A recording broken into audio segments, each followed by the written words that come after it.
We chose this year's theme of Reimagine because of the pandemic. The disruption of the pandemic has caused us to reevaluate nearly every aspect of our lives. Work lives, the school year, parenting, how we do church and meetings, how we shop and get groceries, how and if and when we socialize or see our extended families, all disrupted. But not just the pandemic. As Reverend Colin mentioned in Friday's newsletter, the Supreme Court's ruling effectively outlawing abortion in Texas, the climate crisis, and other challenges we face have made it clear that now is the time to reimagine how we live our lives. Throughout September, we'll be thinking about reimagining the nature of our lives and community with services focusing on the theme, Reimagine Life Together. But to kick off our theme today, I'm going to talk about the idea itself of reimagining and how it is so linked to the concept of change. Because why would we reimagine if not to intentionally create positive change? And if there was any expectation we would be able to return to a normal existence resembling pre-COVID, the variance and reluctance of many to get vaccinated decimated that expectation. We must become acclimated to change because we know that change is inevitable. Change alone is unchanging. You know how you start thinking about something and all of a sudden you notice it popping up in your life? It's like when you learn a new word and suddenly you hear it a couple times on the TV or the radio. Thinking about this upcoming sermon on reimagining, I was happy to hear it being sung in my not-so-guilty pleasure online show. Now, the last time I preached, I talked about Schmigadoon, the show about the mythical musical Hamlet, where the townspeople break into song and dance numbers. I was holding up the judgmental, concerned citizens of the Mothers Against the Future, who live in Schmigadoon, as the antithesis of the concept of drawing the circle wide to include everyone, especially those who are different. By the end of the season, as you might imagine, their cold hearts were warmed and the town sang a heartfelt finale about their transformation. We don't live in Schmigadoon, where people burst into song and dance. Although Conrad and I are looking at a retirement condo there. So I'll just recite a few of the lyrics for you. This is how we change, reimagine, rearrange, see ourselves through others' eyes, re-examine, realize. This is how we grow. This is how we change. But why change? Why is change alone unchanging? Well, allow me to answer those two questions with quotations. Why change? Because we know that change is not only inevitable, but we often welcome it. You youths might be prone to agree with Muhammad Ali when he said, and please excuse the non-inclusive language, a man who views the world the same at 50 as he did at 20 has wasted 30 years of his life. Why is change alone unchanging? Theologian and author Leonard Sweet asks the question, what is the difference between a living thing and a dead thing? In the medical world, a clinical definition of death is a body that does not change. Change is life. Stagnation is death. If you don't change, you die. It's that simple. It's that scary. But as the old adage goes, change is inevitable, growth is optional. How do we take control of change and do it with intention? I would suggest by reimagining what might be. Because to change with intention means we need to step toward our goals. In any given moment, we have two options: to step forward into growth or step back into safety. When we get complacent, set in our ways, or too comfortable with the way things are, and are tempted to step back into safety, a disruption, either large or small, will sometimes occur to remind us change is inevitable, and we need to step forward. As I pointed out earlier, the disruption of the pandemic has caused us to reevaluate nearly every aspect of our lives. Many different kinds of disruptions can cause us to reevaluate aspects of our lives. Tomorrow is Labor Day, so I'll mention the example of how the pandemic has caused significant percentages of the workforce to reevaluate their jobs and even the priorities in their lives. Called Epiphany Quitters by some, these are folks who decided to quit their jobs after reevaluating their lives in the midst of the pandemic. Many are people who realized they weren't spending time with family, doing things that were meaningful to them, or even pursuing the career they really wanted. Others realized the toll that exhausting hours or toxic environments were taking on them. It took the disruption of a pandemic to cause them to re-examine, realize, and reimagine what their lives could be. And this talk of disruption brings up quite a coincidence. I suppose had I been more clairvoyant, I would have recognized it as a sign. On my first day at work at a new church, I was giving my first sermon to the congregation in this very sanctuary. It was the Sunday of Labor Day weekend 2 years ago, and some of you may have been here. What it was that I might have taken as a sign was that both the title of my sermon and the theme for services that month was disruption. I told anecdotes about how disruptions had created change and spurred growth in my own life. I, of course, had no idea that I might be foreshadowing upcoming events. 7 months later, our lives, my ministry, and our worship services were disrupted by a global pandemic, and each week continues to bring new and unexpected disturbances. The sermon blurb I provided to Alma back then to entice you to give up part of your 3-day weekend to hear an unknown preacher included the phrase, "Scott will talk about how disruptions can create the energy in our lives to grow and move on." Well, by all accounts, we should be fully grown, full of energy, and moved on by this point. Disruptions make it clear things have changed, or are going to change, and we have to reimagine how we're going to deal.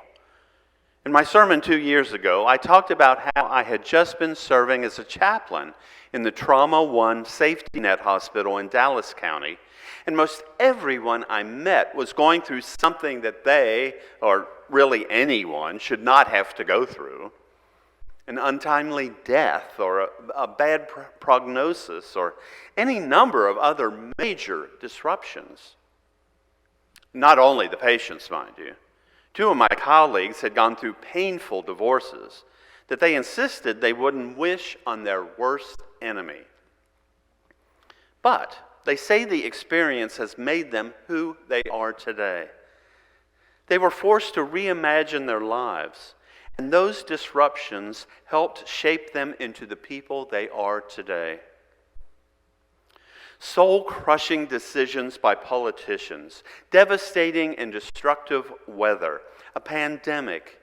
These external disruptions have disheartened us and made it all too easy to focus on the negative and the unpleasant. Which is why you were given a homework assignment last week. Yes, even though your regular teacher is absent today, the substitute knows to tell you to make sure your name is on the paper and pass it to the front. Well, that just gave away my age. I guess now you should email your homework to Blackboard or Canvas or Google Classroom, and we will be able to tell if you just cut and pasted from Wikipedia. Reverend Collins suggested a spiritual practice to try this week. Whenever you were confronted by the negative, he called it when the Spirit says don't, he asked that you take a breath or two and find the beauty in the moment. However you found the beauty in the moment, he asked that you not only reflect on it, but share it with someone, maybe on Facebook. Share with others a bit of the beauty of the world. Now, I've been taking walks in the evening and sharing photos of Herman Park, Discovery Green, or even some of the smaller, less captivating parks around Houston. But that really wasn't in response to taking a negative and finding the beauty in it. It was just me appreciating my walks. But Wednesday, walking home from the Museum District train station to the church in an unexpected downpour, I was thinking, I wonder what might happen this week that seems like a negative that I could instead see the beauty in and could share with others. As the water trickled down my face and my glasses became more and more fogged up and spotted with raindrops, I wondered, what might that thing be? Well, of course, I realized that being caught in a downpour might be that very thing. I've been less furious at ill-timed rainstorms since the time the Dallas coming-of-age group and I were soaked while visiting Walden Pond. It was a cloudburst, but it was kind of lovely. And I realized I could be angry and wet or happy and wet, but either way I was going to be wet. So Wednesday I decided to enjoy the rain. Then I took a selfie of me getting rained on in front of the church and shared it on Facebook. Colin hoped that this homework assignment would not only help your own spirit say do during these difficult times, but invite other people to do the same. Which leads me to another way we are called to reimagine and change: other people. Lately, I've heard at least 2 people talk about how a person who had just passed away had had a profound impact on their life. One was a congregant whose good friend had prodded her to reimagine how she looked at the world. Another was at the first memorial service we held here since the pandemic began. A close friend of Pat, whose life we were celebrating, recited the lyrics from Wicked that the 2 main characters sing to one another. But I know I'm who I am today because I knew you. Because I knew you, I have been changed for good. The lyrics I read earlier told us, re-examine, realize, see ourselves through others' eyes. It can mean the world to us when someone sees the good in us we weren't able to see in ourselves. Which means, don't just share the beauty you see in the world with others. Share the beauty you see in them, with them. Lift them up. Now, 2 weeks ago in his sermon, Reverend Colin talked about how the pandemic caused us to reimagine what we do in our services, what those services look like, and how we share them with you. He noted that our Unitarian Universalist tradition is one that encourages us to consistently reimagine the nature of our life together.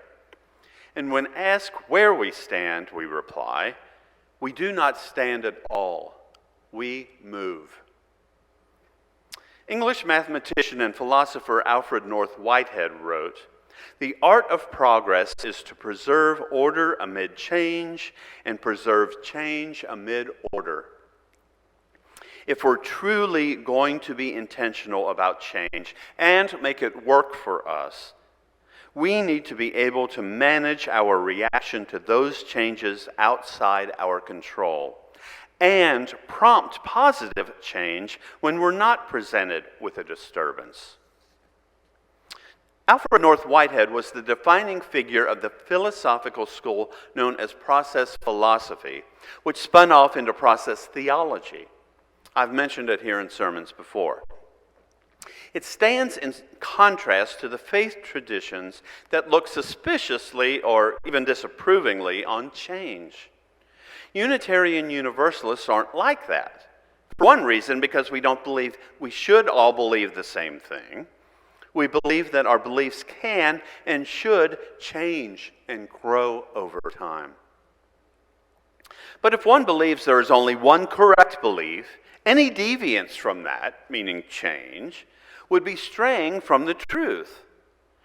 And it strikes me that if one believes there is one correct belief, they likely believe it was handed down by one unchanging and infallible God, which is why I bring up process theology. There are those who are suspicious of the concept of God because they don't understand how God could be unchanging, or at least unaffected by the world. I might ask, what if the spirit of life, aka Creator, is affected and does change? What if those historically assumed attributes of the divine aren't accurate? That is a facet of process theology. In process theology, God relates to us moment by moment in our context. The American writer Octavia E. Butler, in her acclaimed novel, The Parable of the Sower, wrote, "All that you touch, you change. All that you change, changes you. The only lasting truth is change. God is change." Which meshes with the assertion I quoted earlier from theologian Leonard Sweet. Stagnation is death, change is life. So our inclination to grow and change is supported not only by those sitting around you in your home or UU congregation, but by that divine life force understood by some as change, understood by some as love, understood by some as God. That's why we embrace change. That's why we reimagine in order to grow.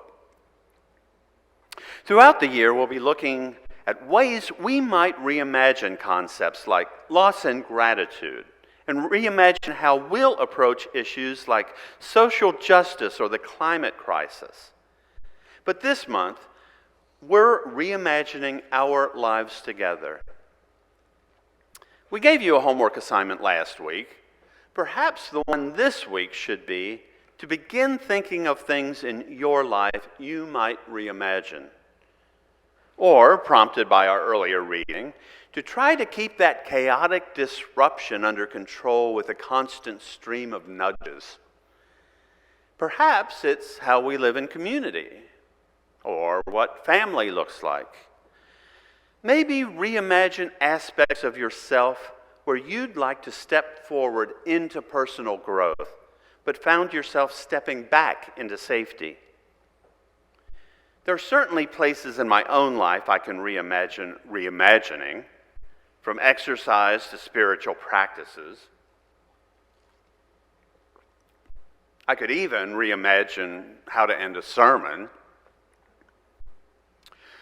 This is how we change, reimagine, rearrange, see ourselves through others'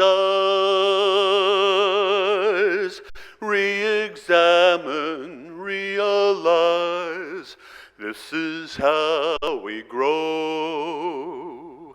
Blossom burst, melting snow, find another way to learn. Let the soaring phoenix burn. This is how we